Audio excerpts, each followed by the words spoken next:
Hello everyone, I am your presenter Onwuka, and today I'm presenting a bit of original philosophy with Juice, Will to Power, and al-Kindi's Stellar Rays. I want to put a warning up here at the top. This is going to get into fairly esoteric territory, and it may not be the way that philosophy usually proceeds. In a lot of ways, this piece is background for videos that I have planned in the future, which will be much more about criticizing existing philosophy. I make this apology once or twice in the script itself, but I wanted to put it up top just to get everybody ready. Now that you've been duly warned, I'll jump into the script. Understanding ourselves is one of the most difficult things we have to do, and in doing that, we're likely to grab whatever tools we can find.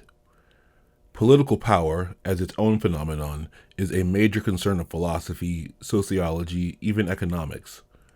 One of the first people in modern European philosophy to discuss this topic was Friedrich Nietzsche. Nietzsche's concept of will to power holds that intelligent beings are seeking, above all, to acquire, maintain, and exercise power. This is best understood in light of the will to live, a concept developed by Nietzsche's predecessor Arthur Schopenhauer. For Schopenhauer, intelligent beings sought self-preservation and security over everything else. Nietzsche wanted to supersede Schopenhauer and seems to have succeeded, as it was will to power which would be picked up by the postmodernists. Structures of power were a preoccupation of the postmodernists, and they looked to Nietzsche for a description of what power was. Nietzsche's ideas about power began with the concept of domination. Foucault redefines power to be about the ability to change one's situation. Regardless, Foucault mainly focused on power as wielded by culturally privileged, if not hegemonic, figures. This is what continues to be the summoned image when we say power, how those in charge get what they want. I believe that a major project of Foucault's was to take useful notions of Nietzsche, but to leave Nietzsche's perspective behind. This is just my belief, like I said, but I bring it up for a reason. To a large extent, I believe Foucault was successful in translating Nietzsche's notions so that they could be used more widely. He wasn't as successful in trying to denature the concept of power. He wanted to make power a feature of all interpersonal relationships, not as a measure of oppression but of capability. This idea did not quite take. And this is where juice comes in. What does it mean to have juice? It means you can get shit done. It means you have connections. It means you're attractive or charismatic or important or dangerous. It can mean a lot of things, but they all revolve around the idea of potency. If you're not an American English speaker, then the word juice might not have the same meaning, but there's likely a similar idea in your culture. It's a general intangible potential, one that people can recognize even without being able to fully describe it. For instance, can anyone say exactly how much or what sort of juice former US President Barack Obama has in 2024? We know he, quote, has juice, unquote, but that means nothing other than that he has more than some other people. This concept of juice includes political power, as we normally conceive of it, but also makes the Foucauldian move and represents itself in all relationships. Juice can be understood via the term power as influence or power influence, as opposed to the typical or Nietzschean formulation of power dominance. The introduction of a wholly new term is part of the solution to decoupling the two concepts, one of two parts which Foucault failed to achieve. The other part is that I believe Foucault's method of argument was flawed. Foucault purported to be making a study of history, but, as I think a moderate knowledge of European history will support, his application of historical evidence was, to be lenient, without rigor. This had two major effects on Foucault's ability to redefine power. Firstly, it limited his ability to talk about interpersonal power, such as between friends, neighbors, sellers and buyers, etc., because he relies on documentary evidence which prioritizes institutions and their essentially state-like relationships. Since he bases his arguments on observation and not a logical method, he is limited to where he can credibly take his argument.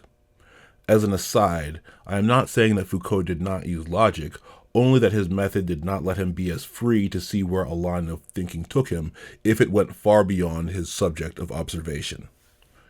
This leads to the second effect. Because his argument rests upon his scholarship, its credibility can be questioned by attacking that scholarship. As Foucault's scholarship has serious deficiencies, that makes it harder for his ideas on power to be taken seriously outside of academic philosophy. Both Foucault and Nietzsche wanted to characterize their ideas as historical developments, by which I mean they assumed that human values and thought systems would evolve over time. Not that things would get quote-unquote better, just that they would change in a way that was based on their present state. My perspective is different. Rather than assuming that humans change as a function of time, I want to remove consideration of human nature by instead saying that human expression is facilitated by the available means, which we can call technology. We generally conceive of technology, stated as such, as a collective phenomenon which does in fact progress over time. In this usage, however, I'd like you to think of technology in the sense of a series of devices. Let's use personal communication as an example. These days, quote-unquote everybody has a smartphone. In that sense, technology is more widespread now than it was in, say, the year 1600. That said, you can lose your phone, your laptop can break down, your alarm clock can die. In this sense, technology can be lost, and this change in access will change your options even if it doesn't change your intent. Instead of seeking to historicize the idea of juice, then, I am going to present a model which I hope will be logically consistent. I will be using visual aids and metaphorical constructs, but I want to emphasize that I am building a philosophical model, not a chemical, acoustic, electrical, or any other kind. I'm aware that what I'm going to say will mix metaphors and may be confusing. If it's any consolation, this is definitely the most esoteric that this current series of videos will get. The reason that this video is first is that I need to fully treat with the concept of will to power. The appeal of finding a central drive is the same as the appeal of any grand unified theory, gaining the ability to explain anything in the field. Though such theories may not hold water, the search for them, as well as efforts to disprove them, can provide their own discoveries. Modern Western philosophy's first proposition for a unified theory of human nature was Arthur Schopenhauer's will to live, as discussed. Other concepts followed it, with Nietzsche's will to power being the most enduring. I don't want to get sidetracked with my thoughts on why, as I will return to it another day. To be brief, I think will to power is a better candidate for the grand unified theory, but we have to replace Nietzschean power with the concept of juice. To do this, I need to present a fleshed-out idea of what juice is. With that more solidified, my later points will make more sense. The concept of juice is meant to help model how all interpersonal interactions work on an individual level. How does one person persuade another, for instance? Traditional philosophy doesn't seem to deal with interactions at this particular level. It deals in ideals and generalities. For this reason, traditional philosophy did not give me the tools to talk about these interactions. The goal of magic, however, is often precisely for one person to act upon another from a distance, as it were. Though it is currently not a widespread academic field, the study of magic has a history and has developed its own technologies. There is evolving serious thought in this endeavor. As I begin to bring in esoteric concepts in order to fully define juice, I ask you to take these ideas in the same way that you should take concepts from theology or from traditional philosophy itself. The lack of an empirical core does not mean that the study isn't useful. To explain what juice is, I need to put it into context. That context is what I am calling the relational field. I was introduced to the concept of the field through the work of occultist Aidan Wachter, but it appears to date in essence back to the 9th century Arab polymath al-Kindi and his stellar ray theory of magical causation. While these provided inspiration, I want to be clear that the following theory is my own. I'm not simply explaining the theories of Wachter, al-Kindi, or anyone else. In the relational field, every distinct thing is represented as its own point, called a being, or simply point, sitting in a void. We can call this empty space abstraction or indistinction. Beings include not only people, but other creatures, objects, and even ideas. Every being is connected to every other being. Each connection is called a relation. Ultimately, juice is exerted along these relations in a manner I'll talk about in a bit. To understand juice better, it's crucial to know first what makes a being up. Every being is composed of at least two parts, its locus and its aura. For beings such as ideas, the locus is empty, simply a space which the aura is situated around. The aura is made up of innumerable facets, and each facet is related to one other being. Therefore, we can define the aura as the totality of relations that the field has with the being. So if we were to answer what is a chair from the perspective of ultimate meaning, we might say a chair is whatever we decide to accept as a chair. A living being has four parts: the body, the quickfire, the ego, and the aura. The body is the being's physical form, something that conceptual beings lack. Quickfire is what you might call life spark, a stand-in term for whatever it is that makes a physical object alive. I like the image of fire because, like our lives, fires burn until they go out, and once they do, they will not come back again as the same fire. The aura is the same for the living being, while being's locus is here replaced by the ego. The ego differs from a locus in that an ego can act in the field. We should not say that the ego is the seat of personality or willpower or even identity. The ego is the unknown process by which changes get made. Whereas a locus is empty, the ego in fact contributes to its own aura, such that it's difficult to say where qualities like personality, willpower, and identity reside. If we have to place them, we'll just take both paths and ascribe these qualities to the ego aura, which we can call the spirit. In other words, the living being as represented in the relational field. This raises a question about material beings, not the idea of a chair, but the exact chair I'm sitting in now, and if they have a body. I conclude no for this reason. The body is, ideally, the way that living beings control and navigate themselves in the physical world, while the material makeup of non-living beings don't give those beings the ability for self-expression. I'll come back to considering matter after we've developed more of this model. First, we need to consider interactions. I've said that egos, unlike empty loci, can act in the field. In a broad sense, this means ego auras are capable of knowing things, of communicating, exploring, enduring, upsetting, and so on.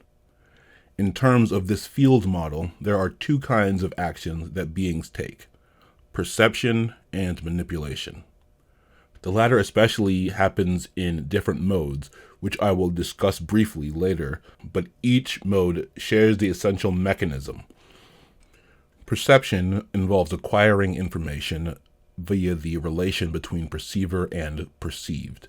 Seeing, hearing, reading something, all these are perception. Manipulation involves an actor affecting some change in the target. Think about persuading someone of something, or maybe intimidating them. The actor's capacity to cause such a change is their juice.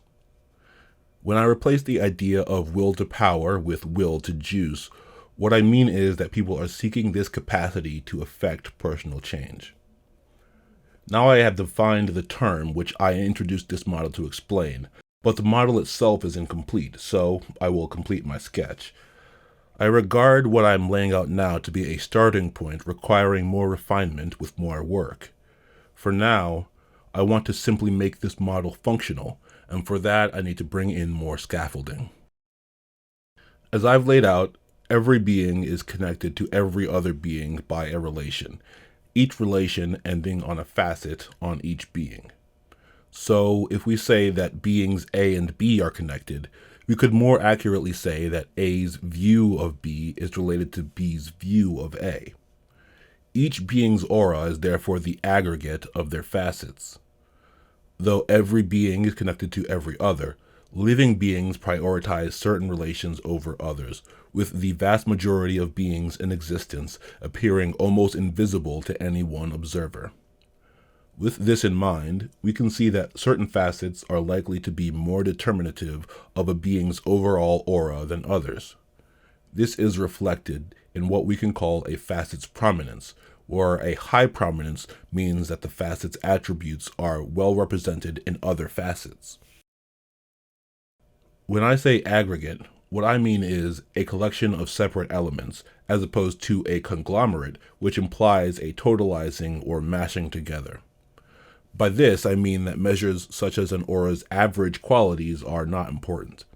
What does it mean, for instance, to get the average opinion of LeBron James's basketball ability? Is that something we can add up and then divide?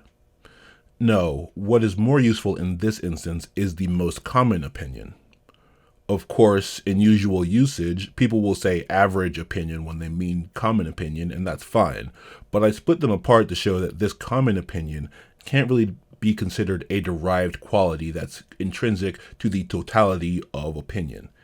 Instead, this common opinion is best represented as its own being. I call this common opinion an aspect. As you may have already come to, virtually any idea, impression, or whim can be thought of as a being. Aspects are best considered as separate non-material beings with empty loci because they alter an observer's view of the target rather than being seen as purely part of the observer's perception of the target itself. To continue the James example, while an observer might personally have a low opinion of James's ability, it would be difficult to ignore the general opinion that he is one of the greatest of all time, and, knowing that opinion, even more difficult for that general opinion not to influence one's own in some way. Perhaps it makes the observer say, I understand that James is good, but he's not for me. Or maybe it makes them say, the fact that everyone loves James makes me hate him even more. Regardless of the specific response, the aspect is an influence, but one that is perceived separately from one's perception of the being themselves. This idea of passive alteration or influence is important for how juice operates. As every being is connected to every other in the field, it follows that every action is made with connection to all other beings, and just as connections change beings, they also alter actions.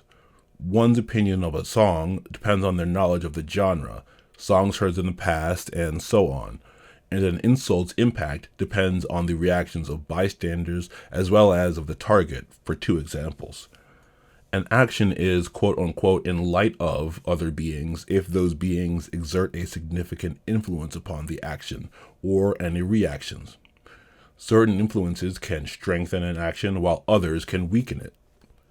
Beings can, of course, be natural influences, like the idea of a metal genre is for a metal song, or they can be specifically called in, like a non-metal musician saying in an interview that their new song is inspired by metal. Neither way is naturally better than the other. What is important is the beings themselves. Before moving on, one thing should be made clear. Juice is something that each being has, but juice is not a total or average for the whole being. Instead, each facet of a being's aura has its own juice. Also, as we are still working on aggregate logic, any common opinion about a being's juice should be considered a related aspect of the being rather than as a trait held as part of the being.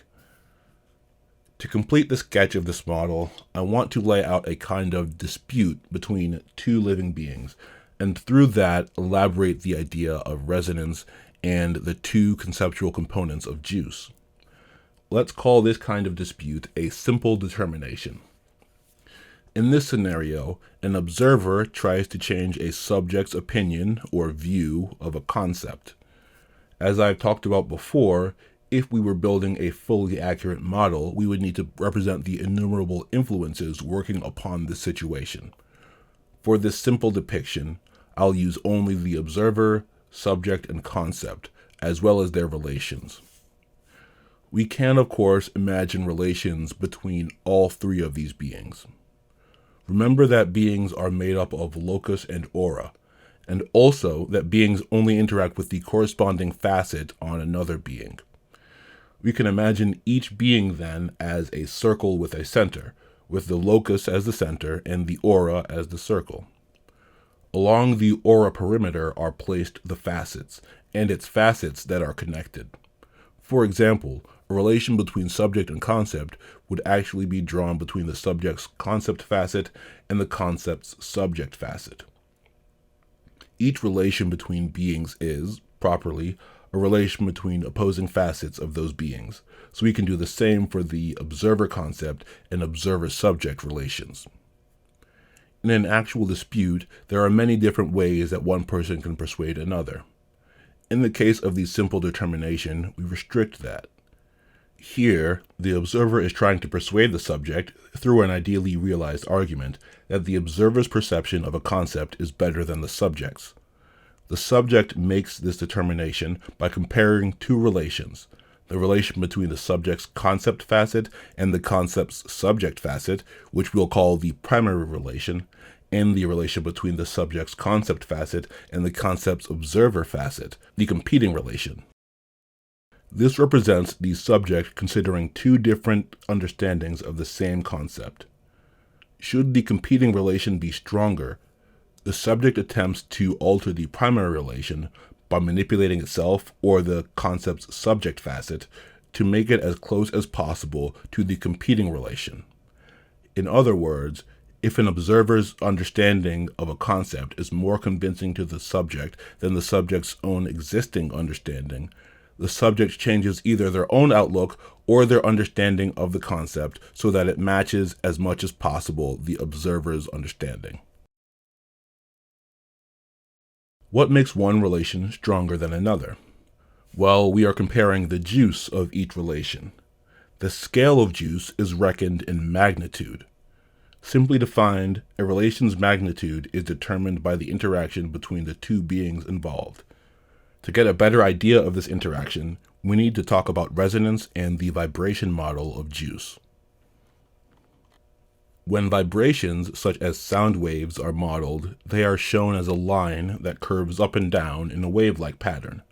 This pattern allows us to find two basic attributes: the vibration's amplitude, which is the height of a wave peak measured from the baseline, and the vibration's frequency, the number of times a wave peak passes a point in a time frame. In sound, frequency is strongly related to the tone of a sound. When looking at juice, we can use the same diagram, but instead of amplitude, we have magnitude, and for tone, we have flavor. Juice is compared based on magnitude, with higher magnitude meaning stronger juice. Flavor can affect magnitude through the phenomenon of resonance. When two beings interact, the relation which is their medium becomes a product of the appropriate juice from each. If the two composing flavors are in resonance, or more accurately in positive resonance, the magnitude of their relation's juice will be higher than the natural result. We could consider resonance as being the real number scale from +1 to -1, with a resonance of 1 being an infinite increase in magnitude, resonance 0 meaning a magnitude equal to the midpoint between the composing magnitudes, and resonance -1 meaning a magnitude of 0. Especially in the case of a simple determination, then, the question of resonance is crucial for the final result. Of course, in talking about juice, we are mostly talking about facets and aura, but does the being's locus have any role? Yes. As the thing which the aura accretes around, the locus is the ground for any understanding of the being. This is obvious for living beings. One's perception of a person is certainly based in some way on what that person actually does, even if heavily mediated, interpreted, etc. For non-material beings, I think the contemporary reader will easily accept that such a locus is empty. It is a location in the sense of being coordinates, but if there was no real place there, like a web address whose owners can change the website at will. Nothing affects one's perceptions of an idea except the perceptions that other people have about it. In the case of material beings, though, that is, not chair, which is a concept, but this specific chair, the locus is not empty, it is made of matter. We can call this material locus a referent. Does the referent create meaning? No, it does not. It is a locus, and these never create their own meaning or aura, not even the active locus called the ego. Meaning comes only through perception. To explain the referent, let's return to this specific chair. Let's say that this specific chair is a high-backed wooden chair with 4 legs. Now let's say I'm talking to an alien called Bootsy about this chair. Now Bootsy, who comes from another dimension, has no reason to agree with me on any of the attributes I laid out.